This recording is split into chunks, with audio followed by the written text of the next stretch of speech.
दोस्तों, टेक गुरु गौतम प्रसाद YouTube channel में आपका स्वागत है। आज हम लोग बात करने जा रहे हैं इंडक्शन मोटर के बारे में।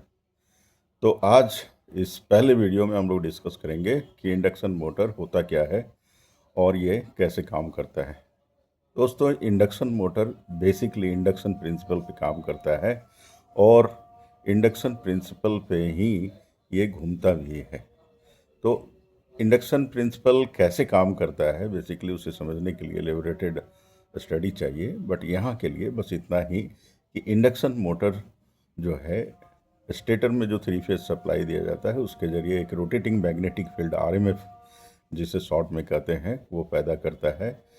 इसे समझा जा सकता है कि अगर दो पोल का मोटर है तो दोनों पोल इसके स्टेटर की पेरीफेरी में निरंतर घूमते रहते हैं और चूंकि रोटर इसके इन्फ्लुएंस में रहता है, यानी घूमते हुए दो मैग्नेट्स के इन्फ्लुएंस में हमेशा रहता है, इसलिए इसमें इंडक्शन हो जाता है और इंडक्शन के चलते उसमें भी दो पोल पैदा हो जाता है जो कि नाचने के लिए बाध्य होता है।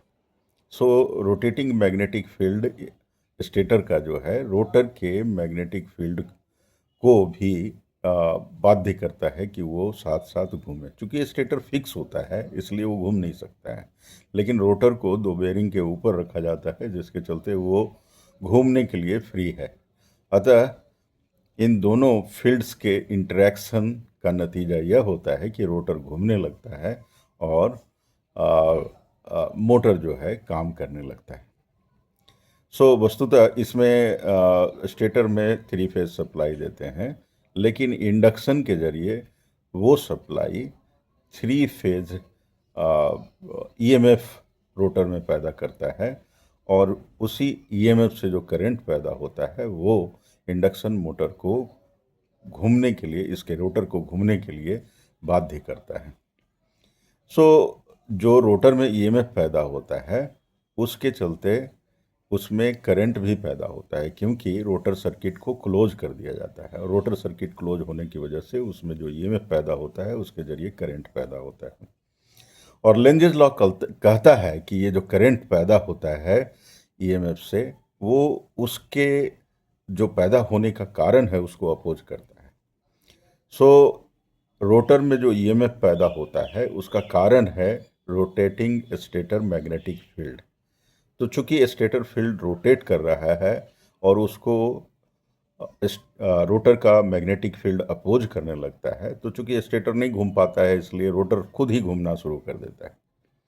सो इसका नतीजा ये होता है कि इंडक्शन मोटर का रोटर नाचने लगता है, घूमने लगता है और वो काम करने लगता है।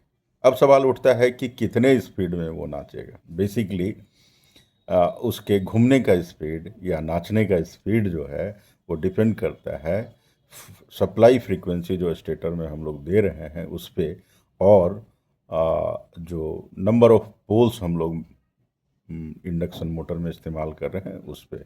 तो इसका फॉर्मूला होता है 120 F/P।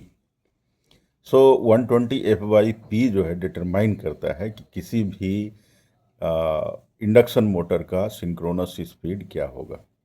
सो स्टेटर फील्ड जो है इंडक्शन मोटर का सिंक्रोनस स्पीड पे घूमता है, लेकिन रोटर इसका सिंक्रोनस स्पीड पे नहीं घूम पाता है। तो जो भी फार्मूला से आएगा, मान लीजिए दो पोल का मोटर है तो 120 F/P का वैल्यू 3000 RPM में होता है।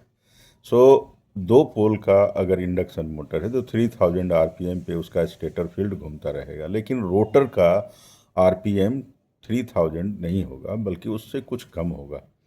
सो ये जो मान लीजिए 2950 RPM में घूम रहा है, तो 50 RPM का जो लॉस हुआ उसे स्लिप कहा जाता है।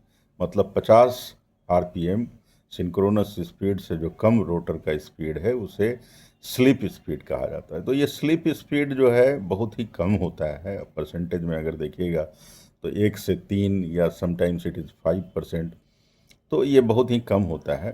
सो अगर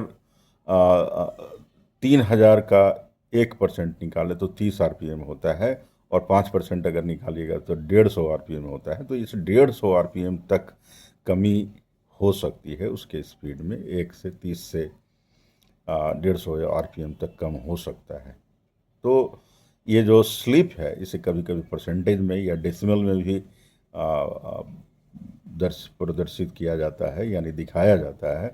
तो अगर 1% है तो 0.01 डेसिमल वैल्यू हुआ, और 1% परसेंटेज वैल्यू हुआ, 3% बोलिएगा तो 3% जो है परसेंटेज वैल्यू हुआ, जबकि 90 RPM जो है लॉस हो जाएगा, और 0.03 जो डेसिमल वैल्यू है इसे भी स्लिप कहा जाएगा। सो बेसिकली स्लिप जो है कमी है इसके एक्चुअल स्पीड में सिंक्रोनस स्पीड की तुलना में, तो इसे एक्चुअल स्पीड कहा जाता है इंडक्शन मोटर का। अब इंडक्शन मोटर जो है हमने डिस्कस किया 3 फेज इंडक्शन मोटर के बारे में, लेकिन ये सिंगल फेज भी हो सकता है। बट सिंगल फेज और 3 फेज इंडक्शन मोटर में एक खास फर्क है, वो है कि 3 phase induction motor self starting होता है, मतलब उसे किसी दूसरे जुगाड़ की आवश्यकता नहीं है। उसमें जो 3 फेज सप्लाई जा रहा है वही उसके लिए काफ़ी है उसे सेल्फ स्टार्टिंग बनाने के लिए। लेकिन single phase induction motor self starting नहीं होता है, तो उसमें उसका बेसिकली कारण है कि एक फेज जो है रोटेटिंग मैग्नेटिक फील्ड नहीं पैदा कर सकता है, जैसा कि मैंने 3 फेज इंडक्शन मोटर में कहा। सो चूंकि रोटेटिंग मैग्नेटिक फील्ड एक फेज से नहीं तैयार किया जा सकता है, तो इसे 2 फेज में बांट दिया जाता है, और इस बांटने की प्रक्रिया को बोला जाता है फेज स्प्लिटिंग। तो बेसिकली इस काम को अंजाम देने के लिए उसमें एक कैपेसिटर लगा दिया जाता है, या रेजिस्टेंस लगा दिया जाता है, या इंडक्टर लगा दिया जाता है। सो इंडक्टर तो बेसिकली खुद ही होता है कॉइल जो है। सो इस काम को बेटर अंजाम दिया जाता है कैपेसिटर के जरिए। तो अगर कैपेसिटर लगा करके उसे सेल्फ स्टार्टिंग बनाया जा रहा है फेज को स्प्लिट करके, तो इसे कैपेसिटर स्टार्ट इंडक्शन मोटर कहा जाता है। और capacitor start induction motor single phase type का हो या 3 फेज टाइप का हो, तब वो सेल्फ रोटेटिंग बन जाता है। कैपेसिटर के साथ सेल्फ रोटेटिंग होता है, ना कि बिना कैपेसिटर का। तो ये सभी बातें महत्वपूर्ण बातें हैं सिंगल फेज या 3 फेज इंडक्शन मोटर के बारे में। आशा करते हैं कि आपको ये जानकारी भरा वीडियो अच्छा लगा होगा, पसंद आया होगा। तो आप एक थम्स अप देना नहीं भूलिएगा, और चैनल को सब्सक्राइब करना नहीं भूलिएगा। अगर आप रोज़ाना कुछ सीखना चाहते हैं तो इस चैनल से जुड़े रहिए। मैं इसी तरह की कुछ न कुछ बेहतरीन जानकारी आपसे शेयर करता रहूँगा। धन्यवाद। जय हिंद।